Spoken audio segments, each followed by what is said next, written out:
हाँ, बकवास पर आपको खुशामदीद। दाऊ ड्रामे की अगली किस्त में आप देखेंगे कि अल्मास बेगम तो बीमार हो चुकी हैं, ये सोच सोच कर कि अब आबदा बेगम और इनका बेटा तो मुल्क छोड़कर फरार हो गए।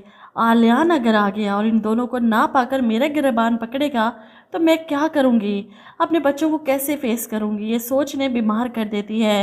वो तो घर से नहीं निकल रही, पोलैंड नहीं जा रही आलियान के डर से। दूसरी तरफ नीलम ने पूरा पोलैंड संभाल रखा है। इसने तो एक तीर से दो शिकार कर दिए।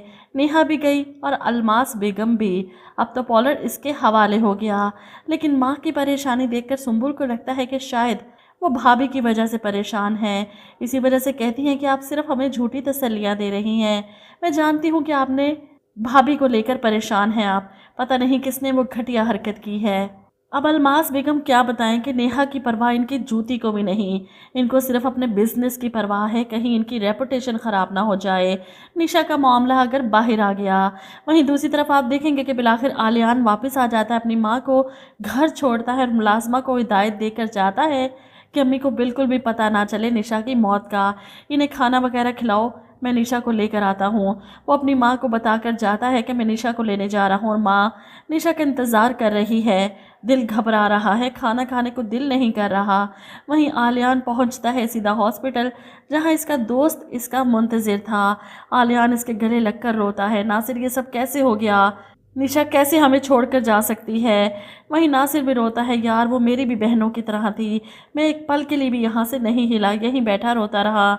आलियान इससे पूछता है आंटी और साथ कहाँ है, जिस पर नासिर बताता है कि आंटी तो यहीं पर थी, फिर जब डॉक्टर ने डेड बॉडी ले जाने से मना कर दिया तो वो घर चली गई और दोबारा नहीं आई। आलियान गुस्से से कहता है, नासिर मैं तुझे बता रहा हूँ, मैं अपनी बहन का बदला लूँगा, छोड़ूंगा नहीं इन लोगों को। वो डॉक्टर से जाकर मिलता है निशा की बॉडी लेने के लिए और उनसे कंफर्म करना चाहता है कि मेरी बहन के साथ आखिर हुआ क्या, मुझे सच सच बताए। ये अब डॉक्टर क्या बताए कि मैं आपसे सच कह रही हूँ, जब इन्हें यहाँ लाया गया था इनका नर्वस ब्रेकडाउन था और शायद डूबने से इनकी डेथ हुई है। जिस्म पर ज़ख़म के कोई निशान नहीं थे। इस पर आलियान कहता है, निशा ने मुझे खुद बताया था कि वो बंदा इस पर टॉर्चर करता है। जवाब में डॉक्टर के तसल्ली देती हैं, मैं बिल्कुल आपके जज्बात समझ रही हूँ, लेकिन जिस्म पर लगे निशानात सबको नज़र आते हैं, रूह पर लगे निशानात किसी को नज़र नहीं आते। इस तरह के जो मामलात होते हैं ना, वो दुनिया में नहीं बल्कि अल्लाह की अदालत में जज किए जाते हैं। डॉक्टर तो इसकी कोई मदद ना कर सकी, लेकिन वो अब अपनी बहन की डेड बॉडी को लेकर घर पहुंचता है।